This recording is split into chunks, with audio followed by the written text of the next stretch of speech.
Ryerson University is an institution known for its lively atmosphere, being in the midst of the city life of Toronto. The surrounding structures around its campus are very impressive. However, the same can't be said about the buildings within the university. Many architectural issues arise while discussing the renovated buildings pertaining to accessibility challenges, particularly in the Ryerson Athletic Center. A major issue that appears while first entering the building is having no indication of an entryway for those in wheelchairs or other physical complications. Apart from the abundance of stairs and lack of elevators or ramps, the railings that line the stairs have breaks that can cause confusion for blind visitors. The multitude of doors could also have the same effect, as there is no braille or real indication of which door is the entrance. Upon entry and signing in, the stairs are easily missed by many, as they are out of plain view in sight. The elevators are even further from the direction of travel, as they are tucked into a corner, also easily missed.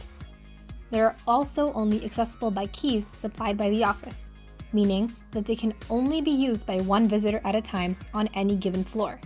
In fact, all elevators are located in hard-to-reach corners. Throughout the building, there are random columns that can often be too hard to navigate around for those with disabilities. Also, they disrupt spaces for those with wheelchairs.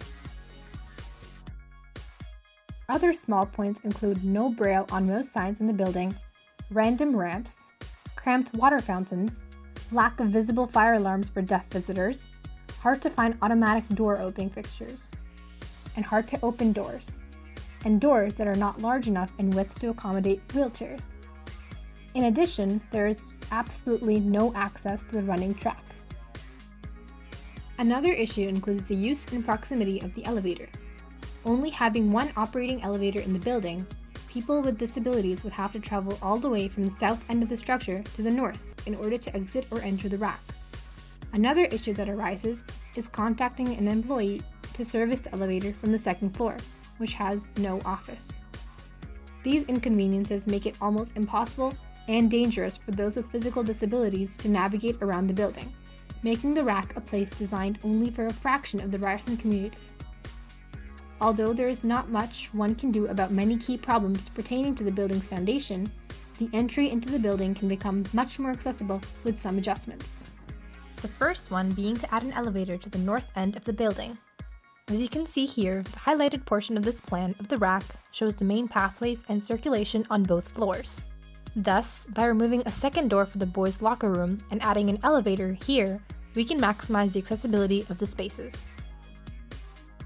Another very helpful point would be to add signs with braille around the rack indicating the direction to the elevators, entrances, and also key exits.